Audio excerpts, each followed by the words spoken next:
Hello guys, shout out po sa inyong lahat. Ngayon po ay December 2023. Ang lamig dito sa South Korea guys, puro na negative po. Ngayon po ay negative 11. Kaya grabe yung yelo, ang kapal. Ayan, pakita ko sa inyo yung yelo. Grabe ang kapal. Oh, kapal guys. Kaya yung mga papunta dito, magdala kayo ng makapal na jacket. Ang kagaya nito, makapal kasi pag manipis di kaya yan. Sobrang lamig dito. December pala yung grabe yung ang lamig, negative 11, negative 12. Next week puro negative din. Yan kapal Yan, mga paalis sa punta dito sa South Korea, dala na kayo ng winter jacket.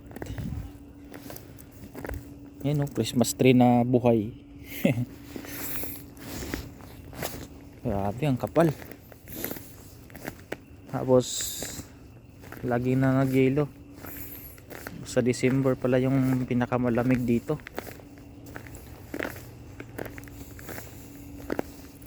Tapos magdala kayo ng makapal na gloves kasi grabe ang sakit sa kamay.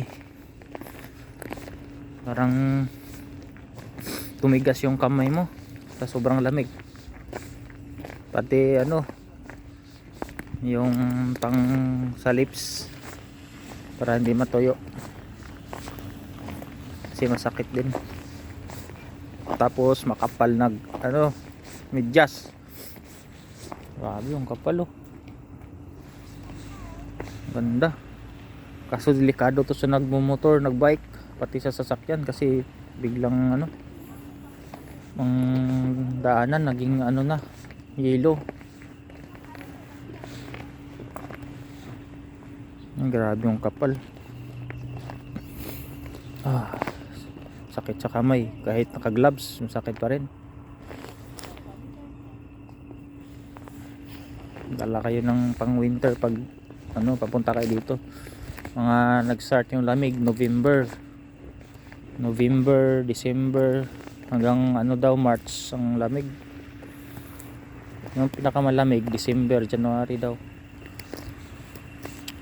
Tapos lahat dala kayo ng mga makapal na jacket at saka medyas, saka gloves, saka dala kayo ng Vaseline, gamit yan. Yung petroleum, yan maganda yan. Yan, shout out po sa lahat ng Team Jologs from Luzon, Visayas and Mindanao. Okay, yan, thank you for watching guys. God bless.